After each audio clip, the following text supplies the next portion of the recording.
Hey, you're listening to The Vault. I'm your host, Trisha Turinskis, and this is part 2 of Tracy Briggs' series on Al Capone and his shocking connections to Minnesota and North Dakota. Enjoy. This is part 2 of a 3-part special report, The Capones in North Dakota. Part 1, last time, examined how Al Capone's oldest brother Vincenzo became a law enforcement officer at Standing Rock. If you'd like to listen to that, just go back to back then, last time, but you do not need to listen to these stories in order. Stella Hildrey was being a good daughter that night. Her parents ran the cafe in Petersburg, North Dakota. To give her busy mom the night off, she volunteered to cook and wait tables that night. Her good friend Agnes Oslason, a couple of years older than Stella, agreed to help. Hildrey once told Mysteries magazine, "I remember it was a beautiful day and evening." Now, she certainly wasn't afraid to be in the cafe alone that night. It was her home away from home. Her parents had purchased the cafe in the middle of town in 1925, and she helped when she could. Pretty mundane stuff, really. Serve the customers, mostly nearby farmers, a hot roast beef sandwich, a cup of coffee, and a piece of pie, and they'd be on their way. But the young women had no idea what they were in store for that night, a night that would become one of the most memorable of their entire lives. A story Hildrey would tell well into her 90s of the time she served supper to Al Scarface Capone. The story begins when an unusual car, black and fancy with tinted windows, drove ever so slowly down Petersburg's quiet downtown streets. The car pulled up outside the Hildrey Cafe. Hildrey told William Jackson from his book More Dakota Mysteries and Oddities that the men came in wearing fine clothes to have dinner. The occupants of the car then instructed Hildrey and Oslason to tell anyone else who came to the cafe that it was closed, and they asked the teens to lock the door. Hildrey said they weren't scared because oftentimes people having private parties at the cafe wanted to have the doors locked. But then the men drew the shades. Hildrey said, "That seemed really odd to me." To make it even odder, some of the men stood guard outside with Tommy guns, while others climbed the stairs between the cafe and the hardware store next door to perch themselves on the diner's roof, also with guns in hand. At the time, Petersburg had a population of just around 300 people, so the young waitresses were probably a little puzzled, wondering what was so concerning to them. Despite being a little uneasy, what could they do? The young women needed to make food for these men who obviously weren't locals. But were they really big city mobsters? Was it really Al Capone? They weren't quite sure at this point, but they did have their suspicions.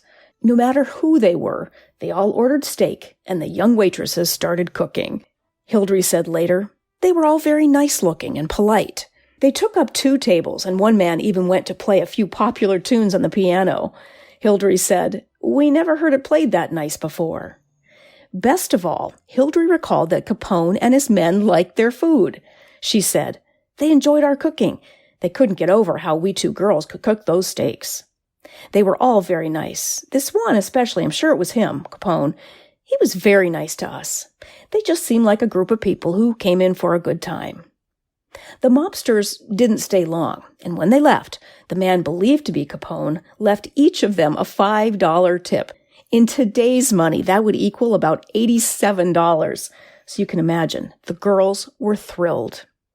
With small-town gossip being what it is, word got around the next day that it was Capone's crew driving through Petersburg that night. Hildrey said people asked them, "Aren't you scared?" She said they weren't sure whether they should have been scared or thrilled. Karen O'Neill is married to Stella's son, Marty. She says when she first met her mother-in-law and she told the story about her brush with Al Capone, Karen also asked her if she wasn't just a little bit afraid that night. Karen said, "I remember," Stella said. "Well, I guess we didn't have time to think about it. We were too busy cooking their steaks." Now, even if they weren't scared, at least they had a heck of a story to tell. So whatever happened to Stella Hildrey and Agnes Oslason? Well, Stella eventually married a widower named John Leland O'Neill. Together, they raised his 2 children from his late wife and 6 of their own. Agnes married George Goodry and had 2 children. Both women remained in the region until their deaths. Agnes died in 1991 and Stella in 2007, giving them decades to tell the amazing story of serving steak to Scarface. Joe O'Neill is married to Stella's son Bob. She said, "Stella talked about it a lot. At one time, she did a handwritten story of her life and included it. Many years ago, before she passed away, she even took us to Petersburg and showed us where the cafe was." It didn't surprise Bob O'Neill, her son, at all to hear that his then-teenaged mother wasn't rattled by the presence of gangsters in her family cafe. Bob said, "My mom was the oldest of 6 kids. She was so mature because she kind of had to take charge." It also doesn't surprise Stella's sons and daughters-in-law that we spoke with that Stella would say the gangsters were both nice and polite. Joe said, "She would always think like that. She was just like that."